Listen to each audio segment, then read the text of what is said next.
Je, umewahi kujiuliza kwa nini watu wanunua iPhone kila mwaka hata kama kuna simu nyingine nzuri? Jibu ni chapa, yaani brand. Brand si rangi, si bei, wala si picha, ni hisia na imani ambazo watu wanazihusisha na bidhaa yako. Brand ni kama roho ya biashara. Apple haiuzi simu, inauza uhisi wa kipekee. Wateja wanunua iPhone kwa sababu wanajisikia wamejiunga na familia ya watu wenye mawazo ya mbele. Kila siri ya Apple: ubunifu, urahisi na staa ya kipekee. Hata kama simu zao ni ghali, watu wanajipa sababu za kuzinunua. Hii ndiyo nguvu ya brand. Sayansi ya kibinadamu inasema watu hawanunui bidhaa, wananunua matumaini. Nike ni nguvu, ushindi. Coca-Cola ni furaha, ujumuishaji. Gucci ni star, hadhi. Brand inabadilisha kiatu kuwa kifaa cha kujidhihirisha.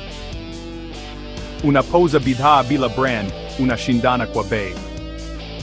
Lakini kwa brand, bei ya juu inaonekana sahihi kwa sababu wateja wanajisikia wanunua thamani ya ziada. Mfano, watu wanunua maji ya kunywa ya Evian kwa shilingi 1,000 wakati maji ya kawaida ni shilingi 200. Kwa nini? Evian inauza ufreshaji wa milima ya Ufaransa. Tengeneza brand yako kwa hatua 3 rahisi. 1. Tengeneza kile unachosimama nacho. Nike ni just do it. Apple ni think different. Waambie wateja kwa nini. Si nini useme, tunakufanya ujisikie mtukufu, badala ya tunauza viatu. Waongoze kwa mazoea, tumia rangi, sauti na maonyesho yanayofanana kila wakati.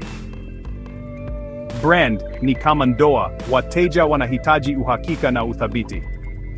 Kila biashara kubwa ilianza kama duka dogo. Tofauti yao? Walijenga brand ambayo haikosi kusimulia hadithi. Anza leo, fanya bidhaa yako iwe na roho, na utaona jinsi watu wataanza kuiombea. Andika kwenye maoni, najenga brand leo. Kama unahitaji msaada wa kuanzisha brand yako, bonyeza kufuatilia na tutakutumia mwongozo wa bure wa kutengeneza brand. Shiriki video hii kwa mwenziwe ambaye bado anauza kwa kukimbiza bei.